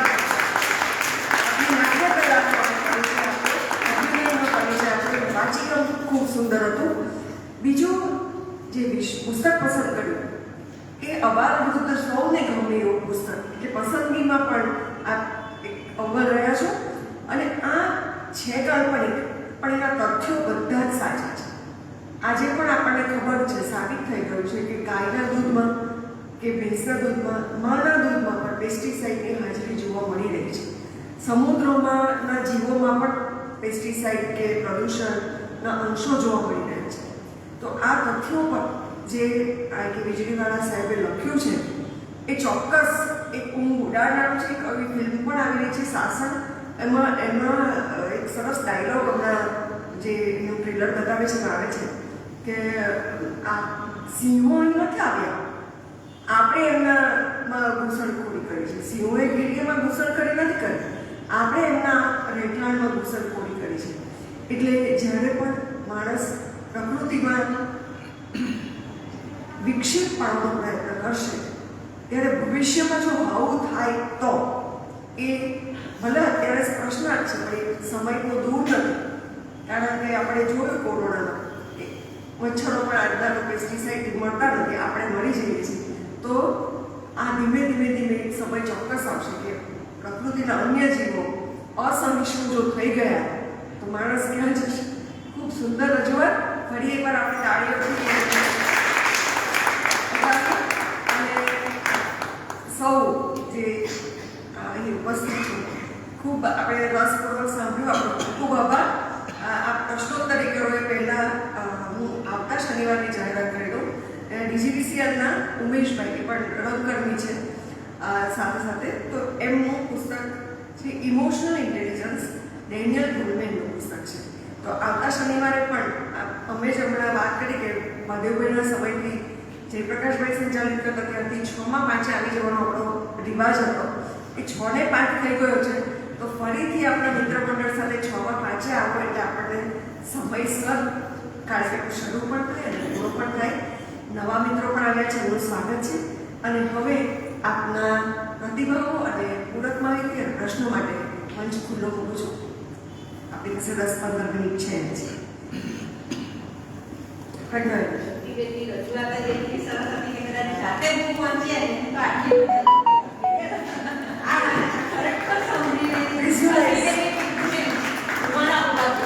વિઝ્યુલાઇઝ કરવાની ખૂબ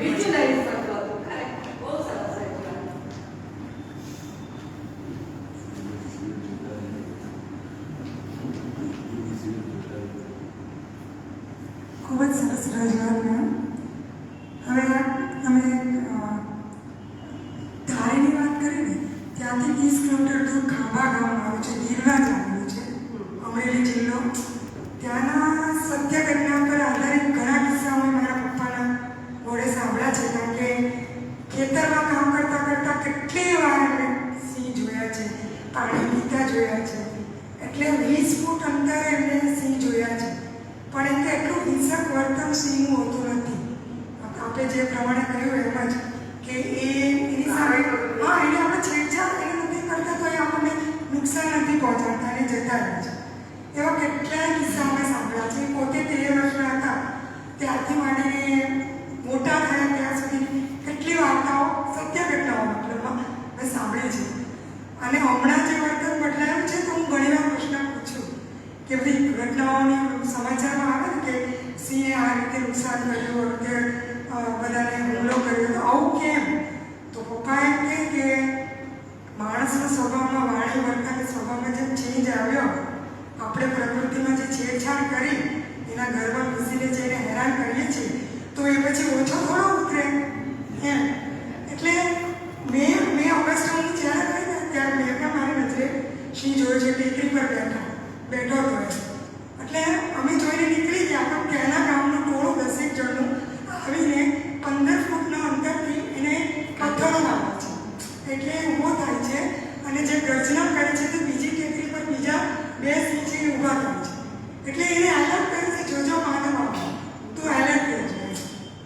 એટલે આ ટાઈમમાં મેં એક મારી નજર સામે આ જોયેલું. અનફોર્ચ્યુનેટલી મારા પપ્પા આજે આવ્યા નથી, નકર હું આજે લાવવા નથી, એની તબિયત ઠીક નહોતી. એ તો એ પણ થોડાક કિસ્સાઓ કહે. Thank you ma'am. બીજી વાર એને કિસ્સાઓ માટે બોલાવો. એટલે આમાં છે ને એટલો વાક્ય બહુ સુંદર છે કે સિંહોએ માનવ જાતને બહુ સહન કરી છે અને આ બદલાયેલું વર્તન એ જાણે યુગોના એમના ઉપર થયેલા અત્યાચારનો બદલો હોય ને એવું લાગે છે. એવું વાક્ય ની અંદર છે.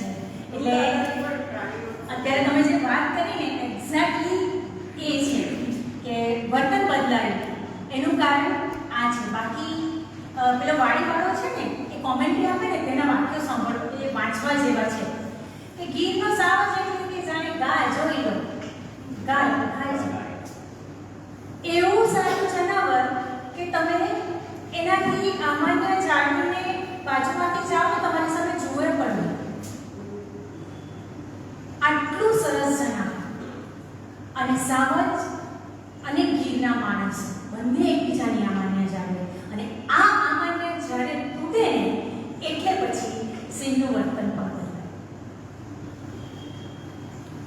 First of all heartiest congratulation. તમે ખૂબ જ સુંદર રજૂઆત કરી, હૃદયને સ્પર્શી ગઈ અને તમે જે કાલ્પનિક વાર્તા કહો છો પણ ખરેખર વાસ્તવિકતાની ખૂબ જ નજીક છે કદાચ અને ખરેખર આપણે બધાએ જાણવાની જરૂર છે અને ખૂબ સુંદર હૃદય સ્પર્શી રજૂઆત તમારી.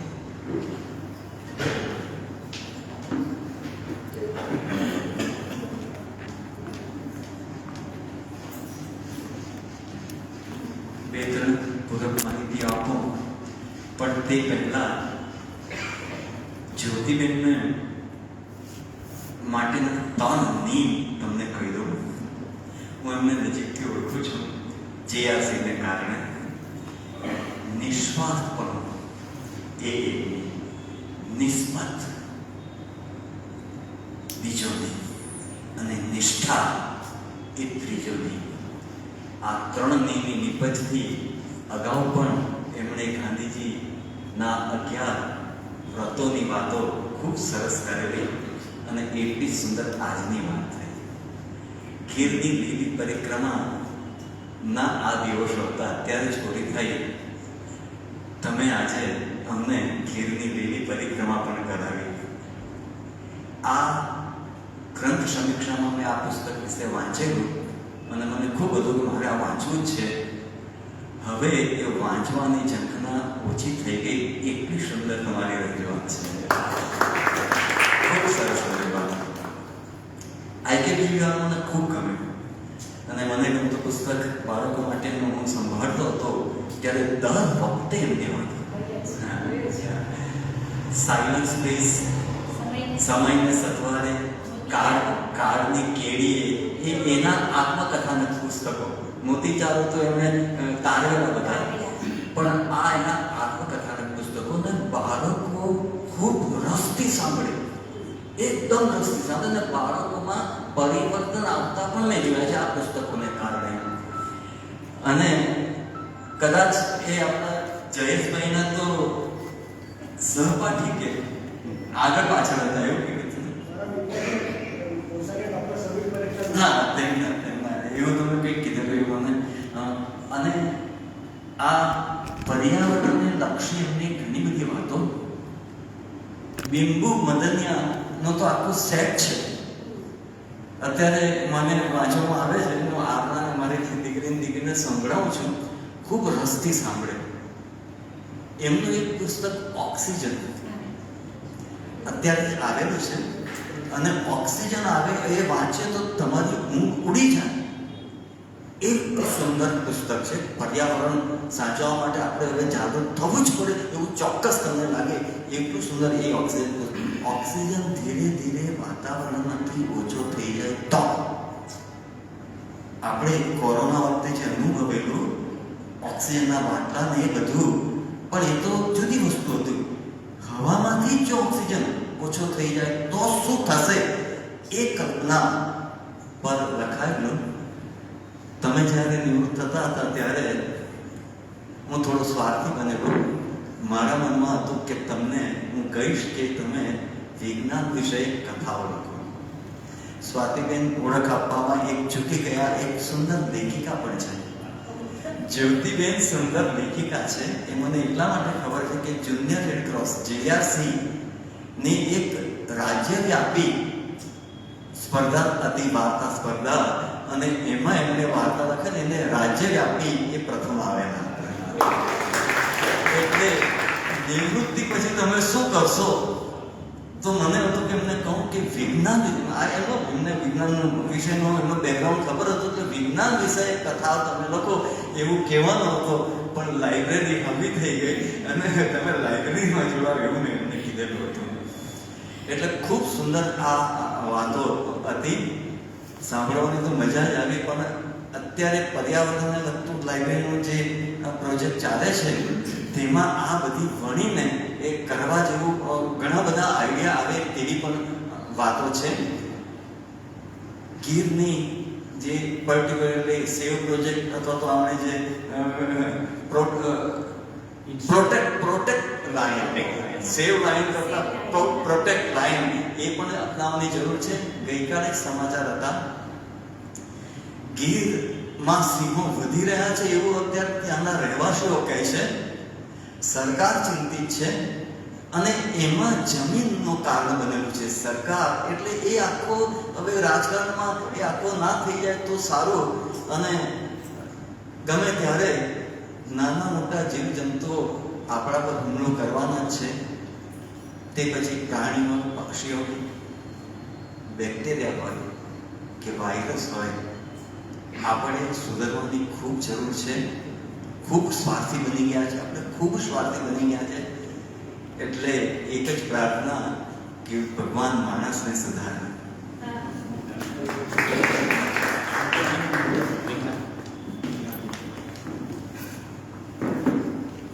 એટલે કોસ્ટ ઓફ રિપિટેશન રજૂઆત માટે કહીશ ચોક્કસપણે કે ઘણો વખત પહેલા જયેશભાઈને સાંભળવાનો મોકો મળેલો. નવસારી ડિસ્ટ્રિક્ટ સિનિયર સિટીઝન ટ્રસ્ટમાં તમે પક્ષીઓ ઉપર જે આખું પ્રેઝન્ટેશન આપેલું એ પણ ખૂબ જ સરસ હતું. અને આજે એમણે જ્યારે કહ્યું આપણા જેવુભાઈ કે 3 ડી એમણે ગણાવ્યા, મને બેઠા બેઠા વિચાર આવ્યો 3 ડીની સાથે 3 જે પણ જોડાયેલા છે, જ્યોતિબેન જયેશભાઈ જોશી 3 જે પણ જોડાયેલા છે. અને રજૂઆતની બાબતમાં ચોક્કસ એવું કહીશ કે ઘણી વખત હું અત્યારે આંખ બંધ કરીને રીતસર મારી સિસ્ટરે કહ્યું કે વિઝ્યુઅલાઇઝ કરી ગયો હતો. પ્રસંગોનું જે તમારું પ્રેઝન્ટેશન હતું એમાં પર્ટિક્યુલરલી વાણીનો જે પ્રવાહ હતો, તેના જે આરોહ અવરોહ હતા એ ચોક્કસપણે એવું દર્શાવતા હતા કે હું ઓડિયો વિઝ્યુઅલ જોઈ રહ્યો છું.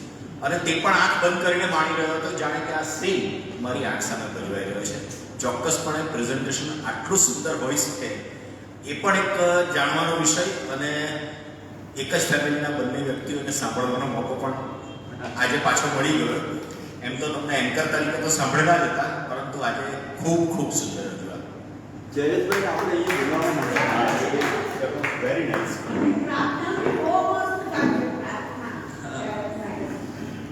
એક વાત પાછી યાદ આવી ગઈ.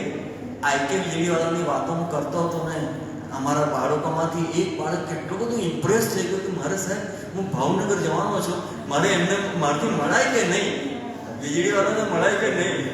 એવું ચોક્કસ તો મળશે, તો લાઇબ્રેરીના પ્રતિનિધિ તરીકે મળશે. અને એને મેં એક પુસ્તક આપ્યું કે તું આપણે લાઇબ્રેરી વધતી તું આપજે એમને ત્યાં આગળ. અને એમની કિલ્લો ક્લિનિકમાં ચાલુ ક્લિનિકે એમને અડધો કલાક એ બાળકને સાંભળેલું. આ છે આ એક વાત.